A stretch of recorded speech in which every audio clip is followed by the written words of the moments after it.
Speaking Human. Today on Speaking Human, Hasbro forces us to fight for the right to use iron in Monopoly. Axe Body Spray sends us into space smelling really good. And Zicam makes us do battle with a boogery beast. Speaking Human. Welcome to Speaking Human, the official podcast of Monsters Unlimited, a creative agency with a business brain. I'm Shad Conley, and I'm uncomfortable flying into space with people who make deodorant. And I'm Patrick Jebber, and I just can't decide whether I want to be a thimble or a robot with a hipster mustache. Tough choice. So welcome back, everybody. Welcome back, Patrick. This is the first episode of 2013. This year, we're shaking up the format a little bit in an attempt to raise the overall awesomeness of the podcast. So what's different? Well, the first thing you'll notice is our snazzy new rating system. Marketing stories we review can now receive one of three ratings. Subhuman is very bad. Human is average. Or superhuman Is awesome, man. We know it's a pretty complex system. Based on listener feedback, we've also added more reviews to the lineup. Each episode will focus on a different marketing topic and review the latest marketing efforts in that arena. We'll also provide more marketing lessons and takeaways to make your marketing brain bigger, better, and bolder. It's a lot of change, but we think it'll make the show more valuable and velvety in your ears. And rest assured, as hosts, we still retain the same intelligence, wit, and charm we had in 2012. That's one thing that will never change. But enough about us. Let's get on with the show. In today's episode, we'll explore a trio of new creative campaigns from a few familiar brand names.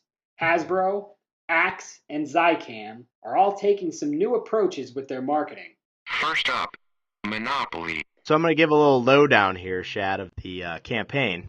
Tell me all about it. Yeah, it's coined as one of the cruelest marketing campaigns ever conceived in game board history. Basically, Monopoly is offing one of the tokens from the board game. So basically, they're asking their fans of the game to save a token, and in turn, you can vote in another token. They're getting rid of either the thimble, the shoe, the top hat, the car, the iron, the boat, the wheelbarrow, or the dog. But they have a few new ones that you can vote in: a helicopter, a guitar, a cat, a diamond ring, or a strange robot.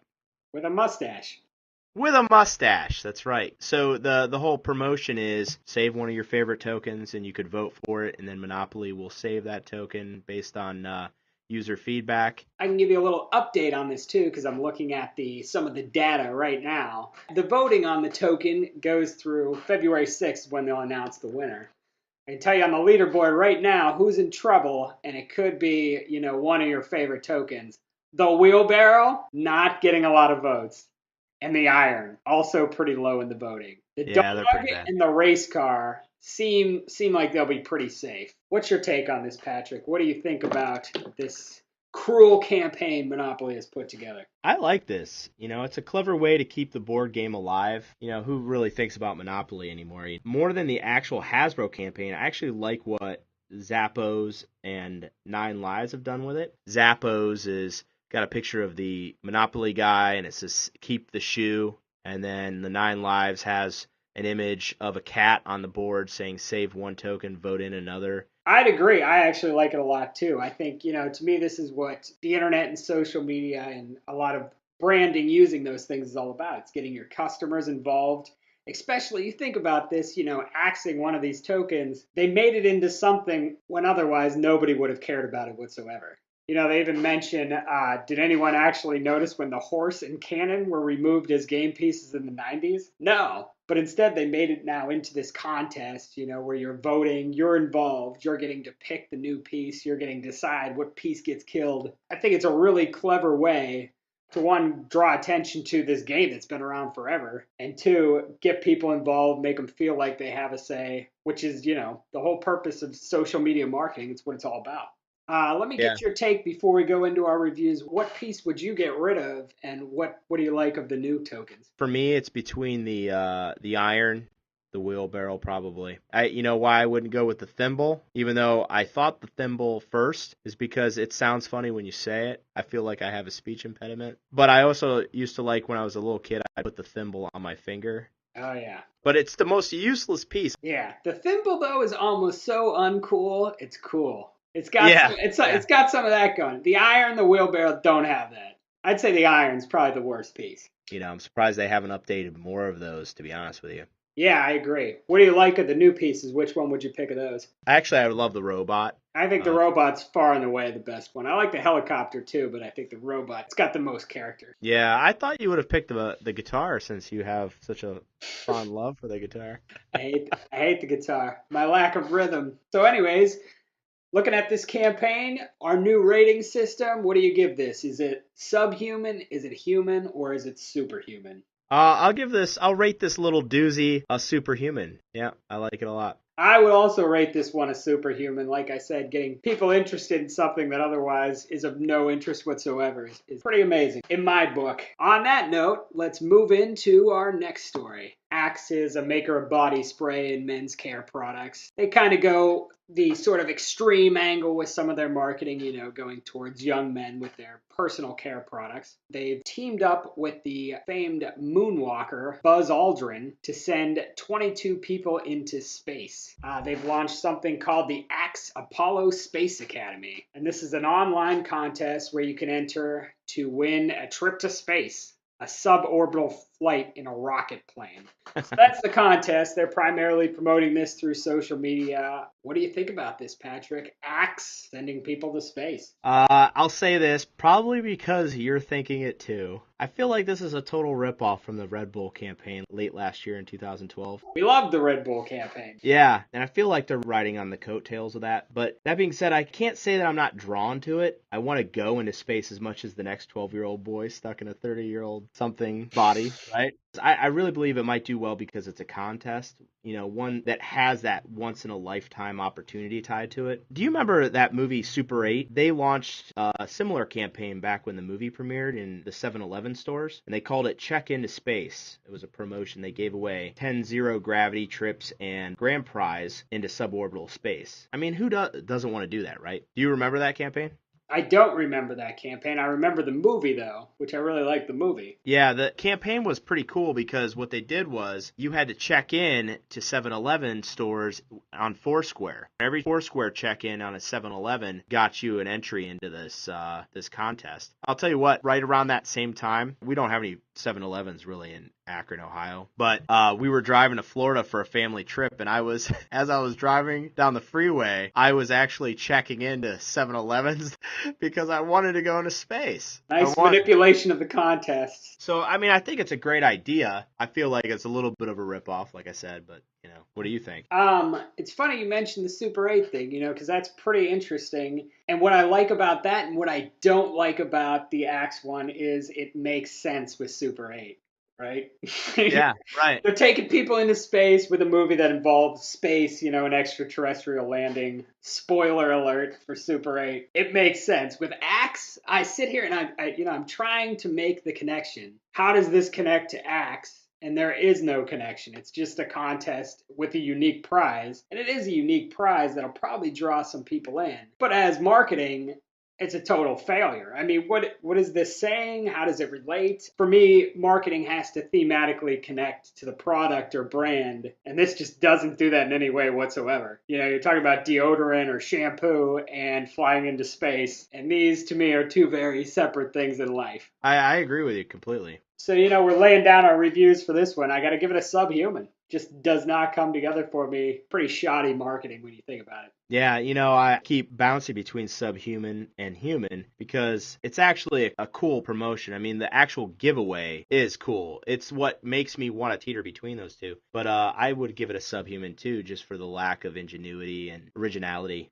It's subhuman. Subhuman is very bad. Let's move on to our next amazing topic, which is conquering the cold monster. Do you want to give us the lowdown on this, Patrick? So, Zicam, who claims to clinically reduce the duration of a cold when taken within the first 24 hours, has teamed up with an agency to relaunch its website and focus on a monster cold and a new tracking device which tracks colds, and it monitors fan interaction and data with the tracking mechanism so that they can actually see where are their hot spots and where are people sick right now, like what cities are actually heavy with the sickness, and it'll tell you like stay away from Nashville, Tennessee. The whole thing's kind of based around, helping you avoid colds, helping you avoid this character they've created called the Cold Monster. Yeah, very gross looking monster. And it's supposed to elicit, that feeling when you have these monster colds. I mean, really, you feel awful. It makes you kind of grossed out just looking at it. But that's probably how you feel when you have that cold, It's the personification of all those, feelings, the watery eyes, the boogers dripping down your face, all the things that are terrible about being sick. So what do you think of it? What's your key takeaway? Mostly I concentrate. I know there's this whole online tracker part and all that. That's semi-interesting stuff that they seem to put a lot of thought into. It can tell you more than 16% of the people in your area are affected by respiratory illness. But my focus, more just went back to this cold monster, which I think is kind of interesting. I'm always wary of characters within, brand marketing in general. When you're relying on this character, a lot of the times the character ends up overshadowing the product and the brand altogether. That being said, I think this is kind of an interesting switch. Usually the character is kind of like the good guy hero who tells you about the product or something like that. I like the idea this is a personification of a cold. I think it's kind of effective. I don't know if it's totally successful, but I'm pretty interested to see how it will go. Well, I think the concept is cool, but I sort of differ in the opinion that I feel like most people want to feel secure in the promise that